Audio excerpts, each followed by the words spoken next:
dal leen ak jàmm ñu xëy tàqaani nag yéene kay xëy tàmbale ak visite bi nga xamante ni si Macky Sall moo ngi ko doon amal naka foofee ca Serigne Mountakha Bassirou Mbacké Macky Sall naka yéene kay bi ne moo ngay daraagi naka ñi nga xamante ni moo di la communauté mouride nag gannaaw ay kàddu yi nga xamante ni jot na ko faa yëkkati ubbil yéene kay bi président de la république nee na daal dina affecté ab personnel médical boo xamante ni si dinañ nekk foofee ca Massalikul Jinaan waaye itam xam ne naka dinañ fa tabax ab morgue boo xamante ni si càkkute fam lay doon nee na daal Macky Sall mooy ki njëkk naka yëkkati 1 milliard joxe ko ngir rek ñu tabax ab jumaa joojee naka ci biir yéene kay bi naka Mbàkke yu fay moo ngay xamal nag waaye itam di dalal xelu Macky Sall te naan ko nag mbooleem doole nag ak effort bi nga xamante ni yaa ngi koy def ci diwaanu ko Touba nag loolu nag jàppal nag munta neen ndax nag xalif baa ngi fi yaa ngi fi te lu mu wax nag jàppal ne nag daanu ko def te xam na ne nag mbir mi moo ko yor te loo ko ñaan rek bu la ko maye jàppal ne nag daanu la ko defal ubbil yéenekaay bi l'évidence yéenekaay dikkaat nag ci criminalité ñàkkum kaaraange bi ne cobboo ci dëkk bi banditisme ak insécurité loolee dem nag Touba nag dugal na ci loxoom xalif bi dal dina see àddu nag ngir rek ñu mën a ut ay saafara yoo xamante ni si daanu ko mën a jël vox populi di dikkaat ci visite boobee nga xamante ni Macky Sall moo ngi ko doon amal ci kanamu xalif général des mourides naka ca Massalikul Jinaan le meeting religieusement politique de Mbacké yu fay ndax naka mbir ma nag rax na ab meeting boo xamante ni ndax naka kàddu yi nga xamante ni moom la Mbacké yu fay yëkkati moo di naka sëriñ bi moo ko yor te wax naka lépp li nga xamante ni bëgg nga ko daal ñaan nga ko te bu ñu ko waxee daanu ko def naka bu dee naka loo xamante ni si dafa laaj njàppale naka loolee moom bul sax am xiini minute jàppal ne danañ ko def la ay kàddu Mbacké yu fay ci biir yéenekaay bi di vox populi critique yéenekaay ci la xëy naka mel ni kuy critiquer naka dem Macky Sall boobee naka ca Massalikul Jinaan ci kanamu sëriñ Mountakha Bassirou Mbacké lu ni mel naka moo tax mu naan élégance maanaam ak yiwilu boo xamante ne ndax du temporel maanaam loo xamante ni du wéy ubbil yéenekaay bi ndax chef de l'état boobee nag nee dafa jege dafa profito ci visitu xalif général des mourides boobee rek ngir rek amal ab ligne de mire boo xamante ni si te da ko teg ci événement yi nga xamante ni si ñoo xew ci dëkk bi lu yàggul dara Macky Sall fa la diglee naka ne lu ñee naka boobu léegi jumaa Massalikul Jinaan nag ab structure sanitaire naka dinañ ko fa jëmmal ab morgue boo xamante ni si dina gën a yombalal liggéey bi foofee ca jumaa ja ñu jógee jumaa joojee naka dem ca Tivaouane hôpital Abdou Aziz Sy Dabakh naka gannaaw jéejoo naka jàpp leen benn sage-femme ak ñaari aide infirmière naka ci jamono ji naka ñoo ngi ca garde à vue yoon teg na leen loxo de enquête yaa ngay xóot ngir rek ñu xam mbir moomee nag ana lan moo ko sookee les échos yéene kaay ne ñooñu nag lañ leen di toppee bokk na ci rek jël ay xale yoo xamante ni si bàyyi leen fu kenn nekkul nag ci loo xamante ni si maanaam joxoo leen benn gëdd waaye itam lu tolloo ko juróom fukki doomi aadama naka mbir mi jàpp leen waaye yoon naka tàmbali nañu déglu ngir rek fexe bu leeral jéejo yi nga xamante ni si moo amoon foofee ca di ba fukki gone ñàkk seenu bakkan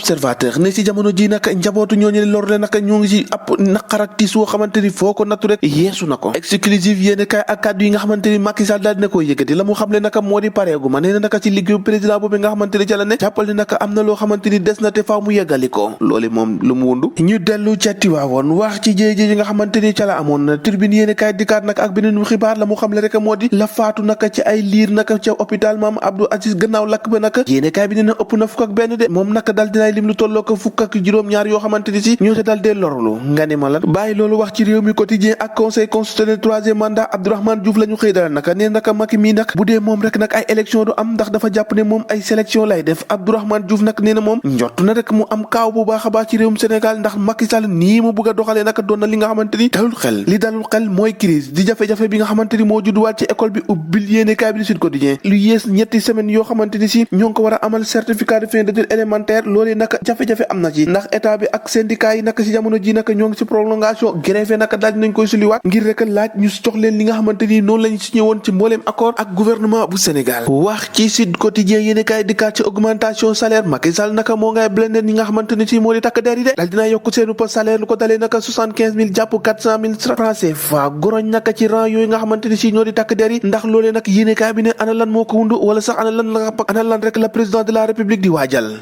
boo ko xamee nga wax ñu ko xanaa wax ci tàggat yaram ak suñu làmb yéenekaay wax Jules Baldé si biir yéenekaay bi naka moom naka fësal na dëggam nee na Ama Baldé moom xel xalaatut naka muy mës a bëri ak nga xamante ni si moo di Lac 2 Tapha Tine naka nangu nañoo bëri ak moom pare nañu bu fekkente ni naka juboo nañu Gaston Mbengue wàllum football Sadio Mané naka nee na daal moom mësta wax ne naka moom atum ren ji naka mooy atam bu mujj naka foofee ca Liverpool li ñu dégg ci xibaar naka ay rumeur la waaye Sadio Mané nee na moom àddoo gut ci benn yoon ñoo ko déggandoo jaa ngeen jëf ba ëllëg